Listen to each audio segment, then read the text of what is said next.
it's just us here. I wanted to tape a moment of Uncle Hank talking and Aunt Muriel talking about something poignant, just so that we could all have it as a keepsake, like a audio biography of our family, so that we can all have it. And hold on. Tell the story again. Yeah. Play it again. Play it again. Uncle Hank, you gotta talk to us now. Oh. Tell us some fascinating tidbits. Huh? Give us a fascinating Is that tidbit. recording? Yes, it's recording. Uh-huh. Well, I don't know what to say about me. I know I went into service in 1939. Okay. And they don't even have me recorded as being in the service in 1939. Really? They wasted a whole lot of my military time off of my discharge papers. They didn't have me connected then. Because I joined the 369th in 1939. Wow. And I was, we all went away for supposed to be 18 months, and we went to Fort Ontario in Oswego, New York.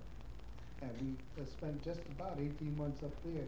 And then they kept us in for another 18 months, and they sent us to Massachusetts, Camp Edwards, Massachusetts.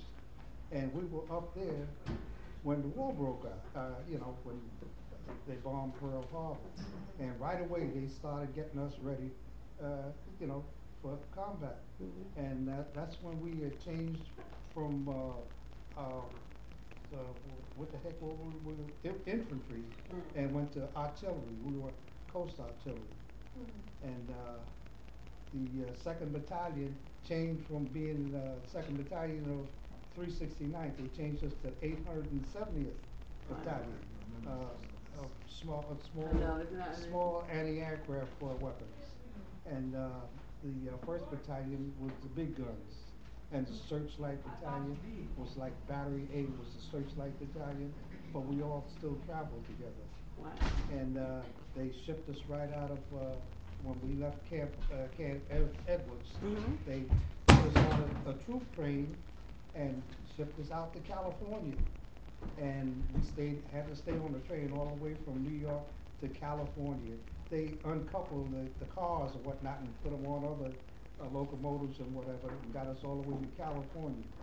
And they shipped us so fast, they weren't prepared for us when we got there.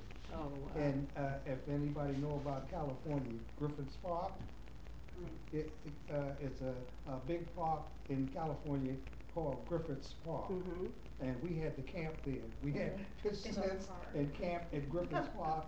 Oh my goodness. While we unloaded the material off the trains and all the cars and the jeeps and the trucks and whatnot, we got everything unloaded. I guess about two days after that, we had a motorcade all the way to where the heck was it? San Francisco, port of embarkation. And we got there and we stayed there for a while until they got a ship ready for us to go overseas. Then we on the ships, and off we went to Pearl Harbor. And what year was this? Huh? What year? This Do you was remember year? let's see, the war started in 41. This was 42. Wow. Right after the war began overseas, and we went to Pearl Harbor. Wow. What did you do after the war? What did you do after the war? What did I do after the war? What year did you get out? What did you do after the war? I came out, I think it was 1945, after the war was over. When I came out, and I had a rugged life. After I came out of the war, out of the service, I came out on a Friday. I got a job on Saturday. Well, I was never a person to sit around. I was a working man all of my life.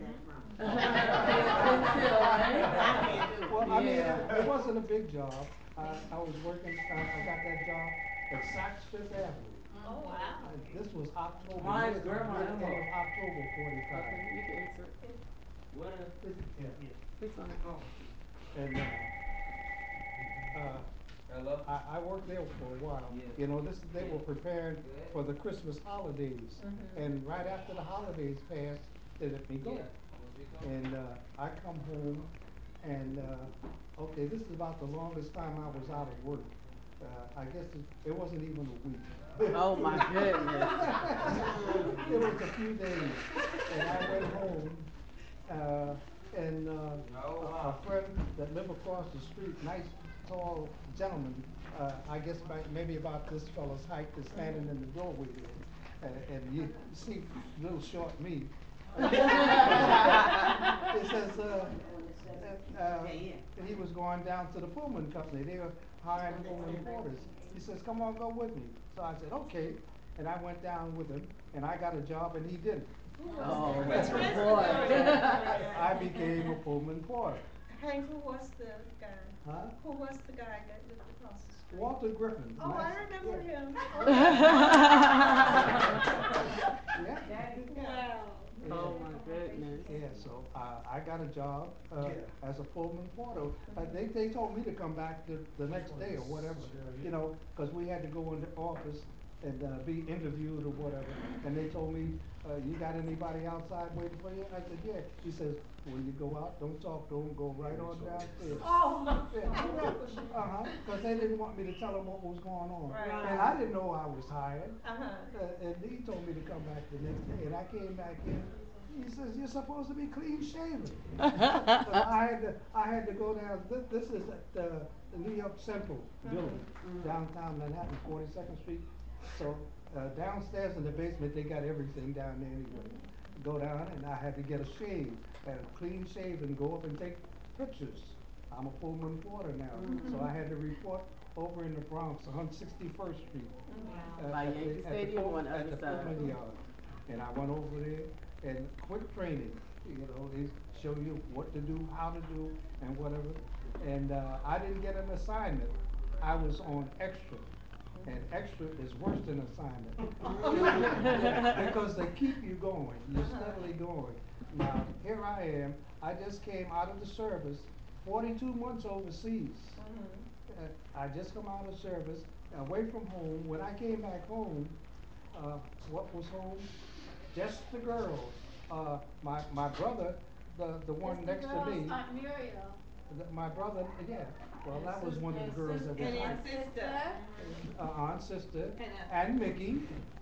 Oh, yes. Mickey always And my spent mother. with us. That My was it. mother 'Cause- wasn't there? Huh? My mother wasn't there when you came here? No, your mother wasn't there. She wasn't living there. Oh. She is married. Her and Gabby was living Oh, someplace she never else. saw her. Your daddy, your mother and father was living someplace else. But Mickey was still there. Yeah, Mickey always Yeah. lived with us. And anyway, after making these runs, you know, 'cause they had me as an extra, and every time I came back, they had another assignment for me. So it was no rest. In and out, in and out. So No rest for the weary.